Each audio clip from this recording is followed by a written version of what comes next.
Hello, my beautiful souls. Welcome sa ating tarot reading session. So, keep in mind, general reading po ito. Maring mag-resonate, maring hindi. Kunin nyo na lang po kung para sa inyo and leave the rest.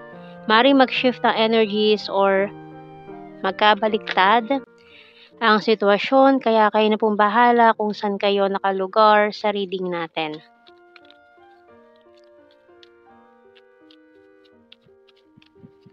Okay, let's see.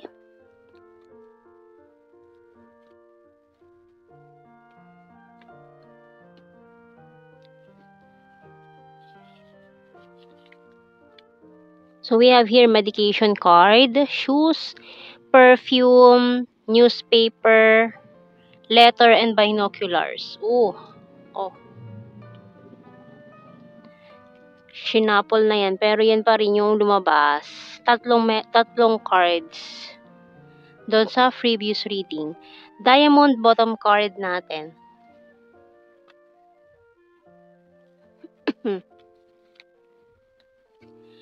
Tingnan muna natin sa tarot cards. Hindi kita, putol. Ayan. Another message from the past sa isang taong nanakit sa damdamin mo with these binoculars, and the shoes is parang divine counterpart energy or marine twin flame for some. Tingnan natin. Sa tarot messages, sa tarot cards natin.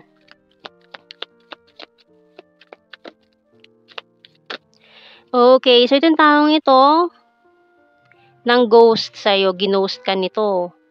Ayan, kasi nagdaan ng Halloween. Diba?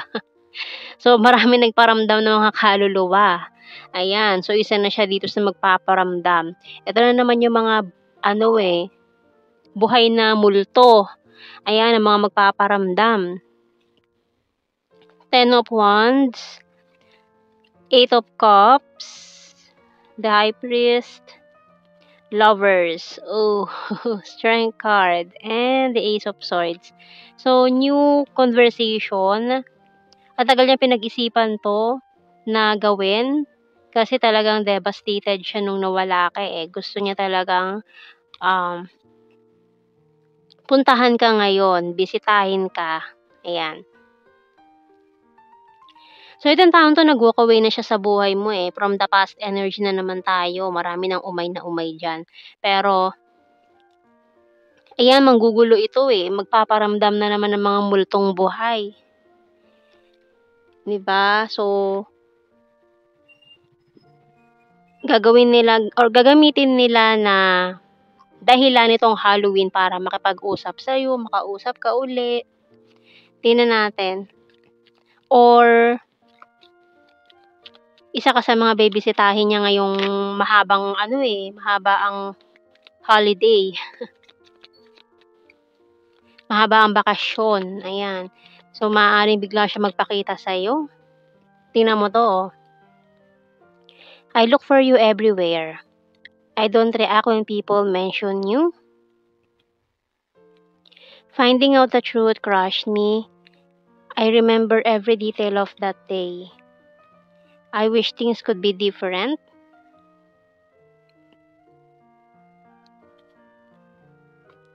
I feel you leaving me behind. My life is not as together as it seems. And I bury myself in work to forget you.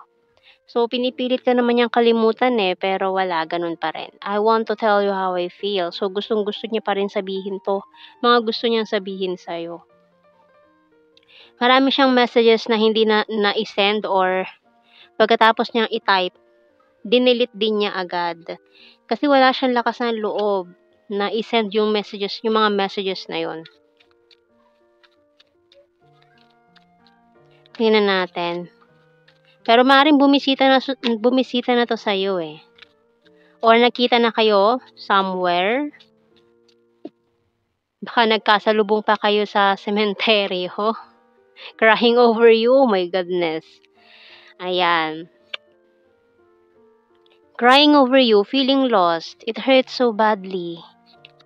I have fear and anxiety. So, yun sa mga dahilan kung bakit hindi niya makagawang makipag-communicate sa'yo. For some of you, it's a husband or a wife, parang ex-husband or wife. You're my strength moving forward. I'm honest to you and I will fight for you. So, maaaring pinagsisihan niya rin na hindi kanya kayang ipaglaban noon, pero ngayon sinasabi niya dito na willing na siyang gawin yon. Kung bibigyan mo siya ng second chance, you're my wish come true. Okay, so like ko sinasabi, pwedeng mag-resonate, pwedeng hindi. Ayan.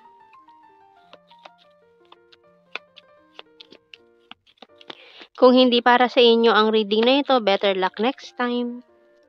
Kuha tayong initial. L. A. Los Angeles.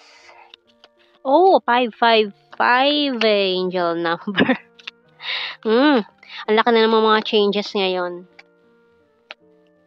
M and Q. Malaking pagbabago. So, maaaring sinasabi niya rito na malaki na yung pinagbago niya, hindi na siya yung tulad noon.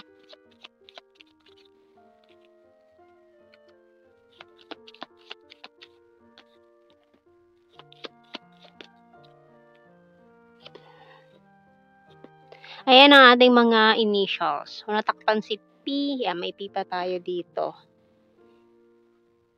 P, U, Q, D, V, E, L, A, M. Bottom card, H. Kahit balik na rin, H pa rin. So, tingnan natin sa ating blue card. Deception. Karmic relationship. So, maaaring may pinili siyang iba noon or a karmic relationship. Maaaring ang ito ay twin flames. May mga twin flame energy and ayan na nga, union of hearts.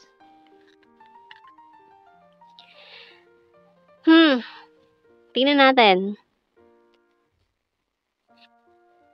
Kasi maaaring ito lang yung time. Ito lang yung free time niya. Kaya, gagrab niya tong opportunity na to para makausap ka. Ayan. So, tingnan natin. General signs and messages tayo. May. Birthmark. Emotional. Kasi very emotional siya ngayon eh. Smart. Aries sign. Province. Party animal. May other country. Taurus. Beautiful. Fantastic friend. Food lover. Hilarious. Nature lover. Coins is earth sign. Taurus, Virgo, Capricorn. Sword is air sign. Gemini, Libra, Aquarius. North PH. Caring. Sagittarius. Trustworthy. Eye contact. Athletic. Lake. Animal lover. Travel. Ayan, mag-travel siya eh. Number 6, 7, and Libra. So, ayan ang ating reading, my beautiful souls. Thank you for watching. Take care and God bless. See you in our next reading, guys. Bye-bye.